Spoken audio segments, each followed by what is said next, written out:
Wednesday of the 17th week in Ordinary Time. A reading from the book of Exodus. As Moses came down from Mount Sinai with the 2 tablets of the commandments in his hands, he did not know that the skin of his face had become radiant while he conversed with the Lord. When Aaron then and the other children of Israel saw Moses and noticed how radiant the skin of his face had become, they were afraid to come near him. Only after Moses called to them did Aaron and all the rulers of the community come back to him. Moses then spoke to them. Later on, all of the children of Israel came up to him, and he enjoined on them all that the Lord had told him on Mount Sinai. When he finished speaking with them, he put a veil over his face. Whenever Moses entered the presence of the Lord to converse with him, he removed the veil until he came out again. On coming out, he would tell the children of Israel all that had been commanded. Then the children of Israel would see that the skin of Moses' face was radiant. So he would again put the veil over his face until he went in to converse with the Lord. The word of the Lord. The responsorial psalm. The response is, Holy is the Lord our God. Extol the Lord our God and worship at his footstool. Holy is he. Holy is the Lord our God. Moses and Aaron were among his priests, and Samuel among those who called upon his name. They called upon the Lord, and he answered them. Holy is the Lord our God. From the pillar of cloud he spoke to them. They heard his decrees and the law he gave them. Holy is the Lord our God. Extol the Lord our God, and worship at his holy mountain. For holy is the Lord our God. Holy is the Lord our God.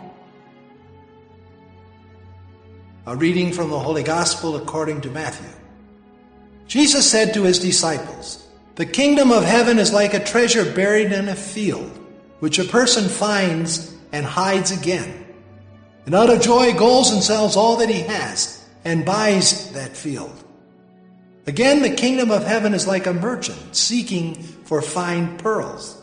When he finds a pearl of great price, he goes and sells all that he has and buys it.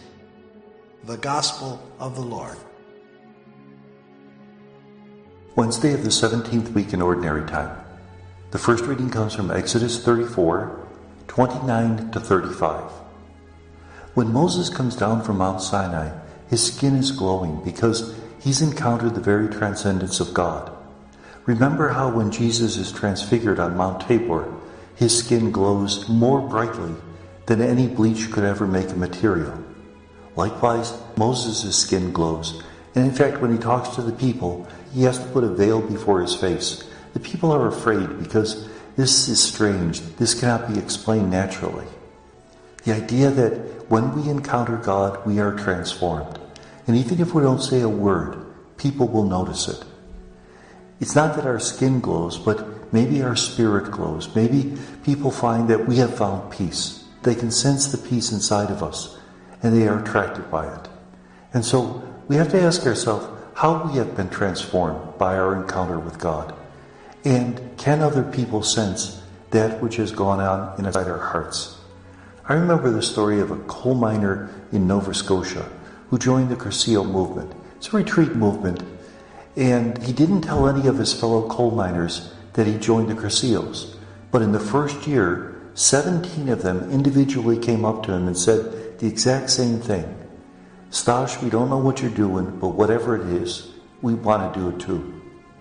The idea that when we encounter God, when we allow our spiritual life to grow, others will know, even if we never say a word. The Gospel is from Matthew 13, 44 to 46. Both of these short parables talk about the kingdom of heaven. Now notice in the Gospel of Matthew, it doesn't say kingdom of God. We believe the final author of Matthew's Gospel was a converted Pharisee. And so, being a bit scrupulous, he not only doesn't use the name Yahweh, he doesn't even use the title God. So instead of saying kingdom of God, it says kingdom of heaven. And the kingdom of heaven is where God's law and God's love will reign upon the earth. What is the kingdom of heaven like?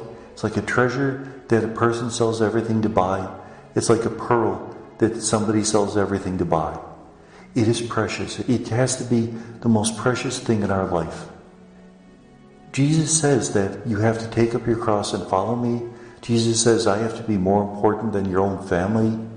He says that if you hold on to treasures, then that will be the master you're serving. We have to be willing to sacrifice everything. And what does everything mean? That's something we only find out as time goes along, because our conversions tend to be gradual.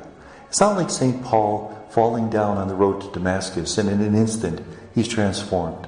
Most of our conversions are in slow motion. But as we slowly separate ourselves from those things that bind us, we find more and more freedom, more and more simplicity. And may God bless us.